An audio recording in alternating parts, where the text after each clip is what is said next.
Hi, today I'm going to demonstrate how to use the travel expense tracker.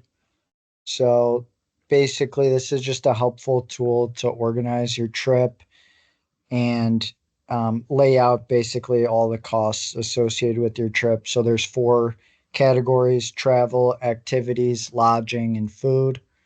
And you can put the number of travelers and budget at the top that are highlighted gray. Everything that you need to input is highlighted in gray. So it'll be, these columns as well as paid or unpaid. So just for an example, I'm going to say that I live in New York City and I want to do a weekend trip to Chicago. And it's going to be with me and my best buddy. So two of us, two travelers. And we are going to first look at flights.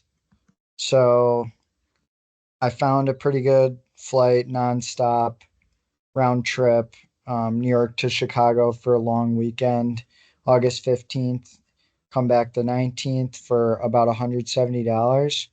So we're going to mark that here and we can just put flight one and um, you can put what the cost of the flight is. So that would be 340. So it's 170 per person. And you're going to pay that up front. So you'll put paid. Next, looking at some activities, I saw this cool riverboat architecture tour that's downtown. Thought that looked interesting. And I see that adult pricing is about $50. So we'll just do architecture tour cost. So there's two of us, so we'll both want to go. So $100, and we will put that as unpaid since you pay when you get there. Lodging. Found this Airbnb, and for the time period, check in on the 15th, leave the 19th. It says 813 with all the fees and whatnot. That's also without taxes. So I'm just going to pretend that that's all included. So I'll put Airbnb 813 and we're going to pay that up front. And then lastly, let's say that my friend and I are, meeting some friends that already live in Chicago and mostly going to eat with them or at the Airbnb, but we want to do one like really nice dinner with food and drinks. And let's say we're both spending like $120 each. So 240 for the dinner,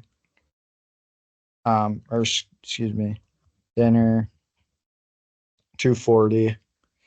So you'll notice that after you input everything, the tracker will automatically give you your total per person, which is just the cost divided by number of travelers. Um, and then you'll see like what you've paid here. So that would be, whatever you marked as paid. So your flight and Airbnb, it'll show what the total paid per person, and then unpaid. So your dinner and your architecture tour. And then at the bottom, you'll see the total cost of the trip over under budget. So that's what's really convenient about this is that you can just plug in the inputs, put paid or unpaid, and you'll know like what the total paid is, total unpaid, the total cost of your trip, and if you're within the budget that you input at the beginning. So it's basically just a good way to kind of keep an eye on the finances of your trip and really see it line item by line item. So I hope this helps, and I'll attach this link in the document. Thanks. Bye.